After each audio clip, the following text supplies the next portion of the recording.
Pak Wihadi, jadi masih mungkinkah Gerindra membangun kerjasama politik dengan PDI Perjuangan dalam konteks Capres-Cawapres ya? Apakah itu Prabowo Ganjar atau Ganjar Prabowo?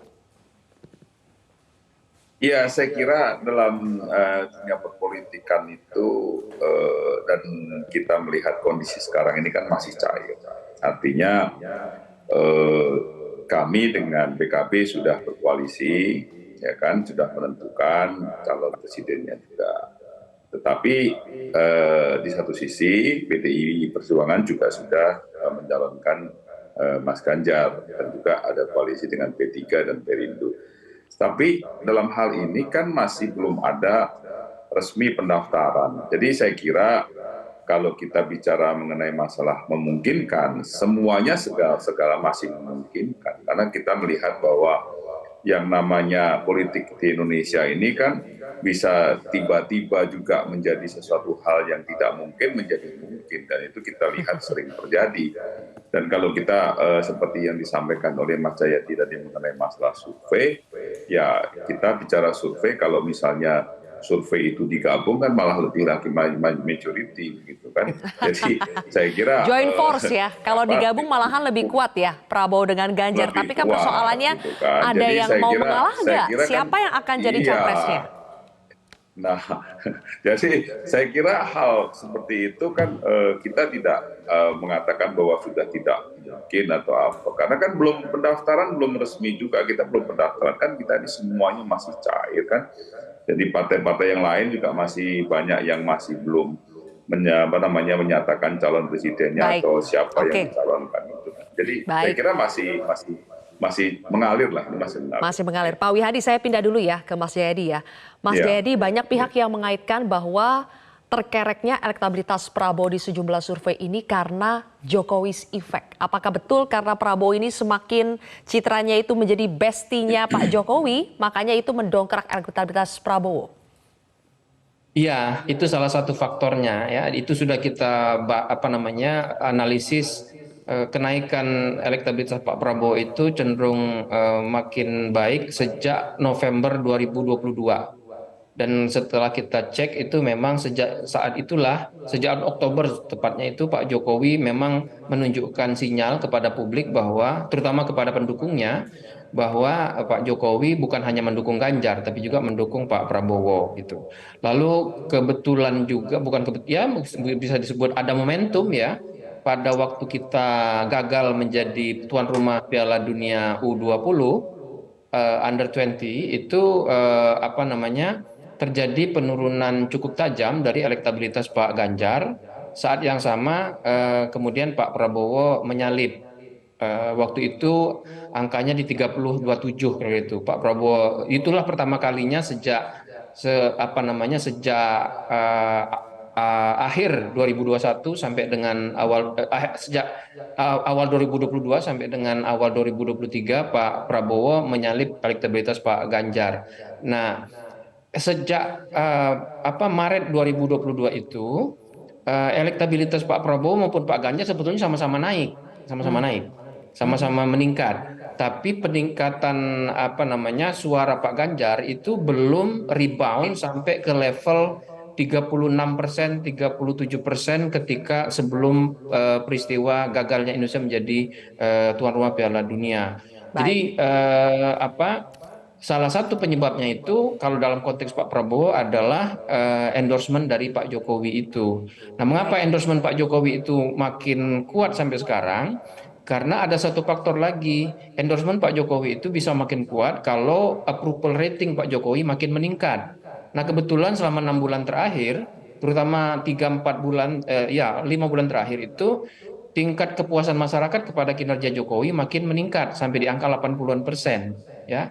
Maka endorsement Pak Jokowi juga bisa ikut berpengaruh sebagai, kalau istilah Zilvi tadi, sebagai bestinya Pak Prabowo gitu ya.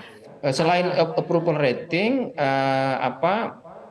endorsement Pak Jokowi itu masih bisa berpengaruh, masih punya pengaruh itu karena memang pendukung Pak Jokowi kan sengaja atau nggak sengaja itu terus terpelihara Ya. dari 2014 sampai sekarang, baik melalui relawan maupun melalui kegiatan-kegiatan Pak Jokowi bersama para pendukungnya.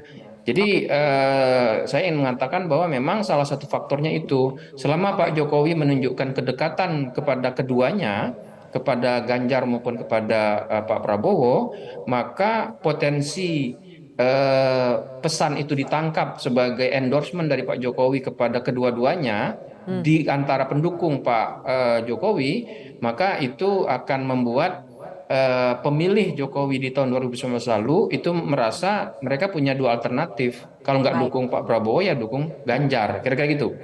Oke. Nah, di sisi lain Pak Prabowo kan sudah punya basis pendukung sendiri sejak 2014 dan 2019. Ya.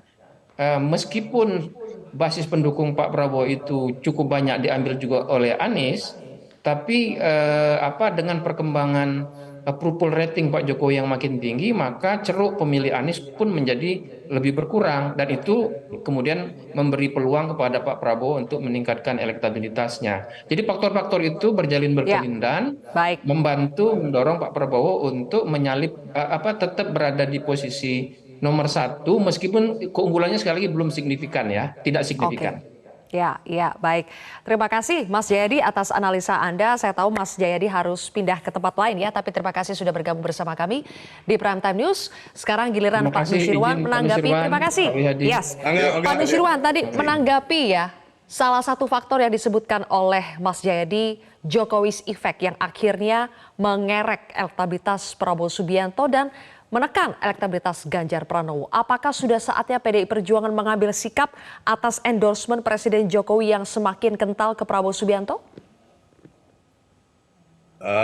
Tentunya sikap itu akan dilakukan oleh Pak Jokowi sendiri, eh, karena selama ini tentu kita 2014, 2019 acuannya itu adalah rakyat, itu adalah yang dicalonkan. Pada waktu 2014 yang dicalonkan Pak Jokowi, kemudian 2019 yang dicalonkan adalah juga Pak Jokowi. Kemudian karena sudah ketentuan konstitusi, maka harus berganti, yang dicalonkan oleh PDI Perjuangan saat ini adalah Mas Ganjar. Jadi semua selalu kita lakukan dengan di samping support penuh dari partai, dari PDI Perjuangan, tapi juga adalah kapasitas dari calon yang akan maju itu sendiri.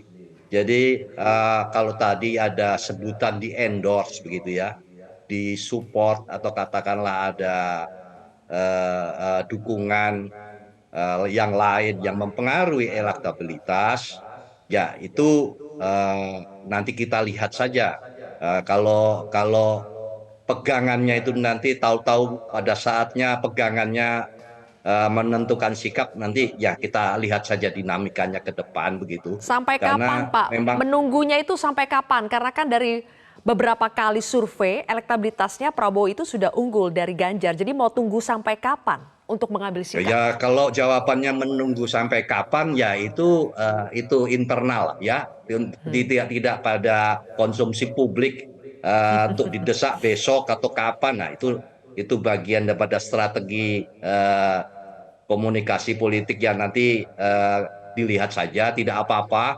Jadi apapun kondisinya itu, kami ini sudah mengikuti pemilihan umum itu kan tidak satu kali ya, sudah berkali-kali Oke. sejak pasca reformasi dan sebagainya. Nah, jadi dinamika itu akan tetap terus terjadi. Maka kembali kepada topiknya yang pada hari ini berkaitan dengan pertemuan. Jadi kan kita bahasnya hari ini dalam perjumpaan antara permintaan untuk ketemunya Pak Prabowo dengan Ibu Megawati, Sylvia. Jadi jangan Oke, Pak dibelokin Nusirwan. kemana-mana. Jadi Bukan kemana-mana, itu kami adalah tadi kaitannya Pak. ya, jadi Tapi sekali tidak lagi apa-apa, saya nanti kita tegaskan, bahas ya. Kita bahas lagi di perjumpaan berikutnya. Mudah-mudahan nanti jadi ketemu Prabowo dengan Megawatinya biar kita bisa bahas lagi Pak Nusirwan. Oke. Oke, Ya, tapi sayang setuju. sekali waktu kita sudah habis untuk saat ini. Terima kasih atas waktunya Pak Nusirwan dan juga Pak Wihadi. Terima kasih sudah bergabung bersama kami di Prime Time News hari ini.